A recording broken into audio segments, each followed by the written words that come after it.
So that is the Nymphia nauchalis. This also.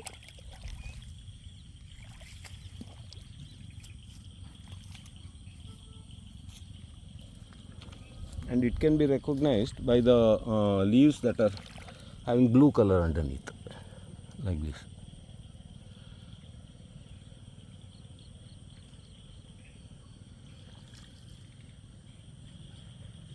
And also from the leaves you can make out it has more sharp, pointy, heart shape,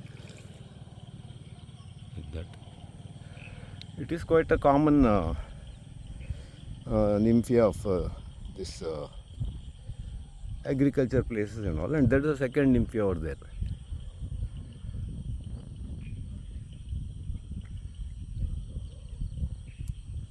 ಅಲ್ಲಿ ಒಂದು ಹೂ ತಲೆ ಹೊರಗೆ ಆಗ್ತಾ ಇದೆ, ಕಾಣುತ್ತಾ? ಒಂದೇ ಒಂದು. ಸೊ ಅದೊಂದು ಎರಡು ಜಾತಿ. ವೈಟ್ ಕಲರು ಇಲ್ಲೆಲ್ಲ ನೋಡು. ಹಾಂ, ಅಲ್ಲಿ ವೈಟ್ ಇದೆ ನೋಡೋದು. ಹಾಂ ಹಾಂ.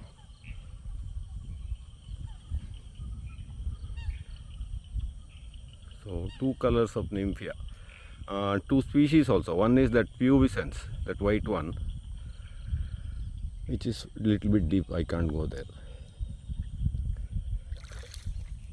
ಅಪೋನಗೆಟ್ ಅನ್ನೋದು ಕಾಣಲಿಲ್ಲ ಇಲ್ಲಿ. ಅಪೋನಗೆಟ್ ಅನ್ನೋದು ಅದೇನಾ? ಕಿತ್ಕೋ, ಅದು ನೋಡೋಣ. ನೋಡಿರೋ ವೆರೈಟಿನ ಅದು?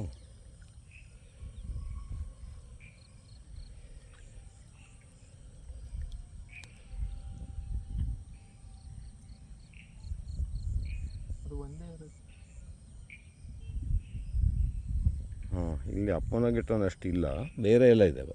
ಹಾಂ, okay, very nice, first class ಕ್ಯಾರನ ಇದು. ಇಡೀ ರೌಂಡ್ ಹೊಡೆದ್ರೆ ಹಾಂ, ಹುಲ್ಲು ಕಿತ್ಕೊಂಬರ್ತಾ ಇದ್ದಾರೆ ನೋಡಿ ಯಾರು ರೈತರು. ಯಾವ ಹುಲ್ಲದು? ನೇಪಿಯರ. ಹಾಂ, ಅದಕ್ಕೆ ನೀರು. ಹಾಂ, ತುಂಬ ಚೆನ್ನಾಗಿದೆ ಜಾಗ ಇದು. ಸಪ್ರೇಟಾಗಿ ಈ ಲೇಕನ್ನೇ ನೋಡೋಕ್ಕೆ ಬರಬೇಕು. ಆ ಮೀನನ್ನೆಲ್ಲ ನೋಡಿ ಐಡೆಂಟಿಫೈ ಮಾಡಿ ಏನಿದೆ ಅಂತ. ದೊಡ್ಡ ದೊಡ್ಡ ತಿನ್ನೋ ಮೀನು ಇರ್ಬೋದು, ಕ್ಯಾಟ್ ಫಿಶ್ ಎಲ್ಲ ಇರ್ಬೋದು. ಹಾಂ, ಇಂಥ ಕೆರೆಯಲ್ಲಿ ಇರ್ತಾವೆ, ಹಳೆ ಮೀನುಗಳು ಇರ್ತವೆ ದಪ್ಪದ್ದು. ಹಾಂ, ಇಲ್ಲಿ ಸ್ವಲ್ಪ ಬ್ರೆಡ್ ಗಿಡ್ ಹಾಕಿ ಇದನ್ನ ಹಾಕ್ಕೊಂಡು ಗಾಣ ಹಾಕ್ಕೊಂಡು ಕೂತ್ಕೊಂಡ್ರೆ ಮತ್ತು ಇದು ಕಾಣುತ್ತೆ ನೋಡಲ್ಲಿ. ಅಲ್ಲಿ ಆ ಸ್ವಲ್ಪ ಆಳ ಇರೋಲ್ಲೂ ಆ ಸೂಡೋರಫೀಸು. ಹಾಂ, ಅಲ್ಲಿ ಕರೆಕ್ಟ್. ಸೊ ಒಂದು ಹೊಸ ಹುಲ್ಲು ನೋಡ್ಕೊಂಡು ನಿಂತಾಯ್ತು.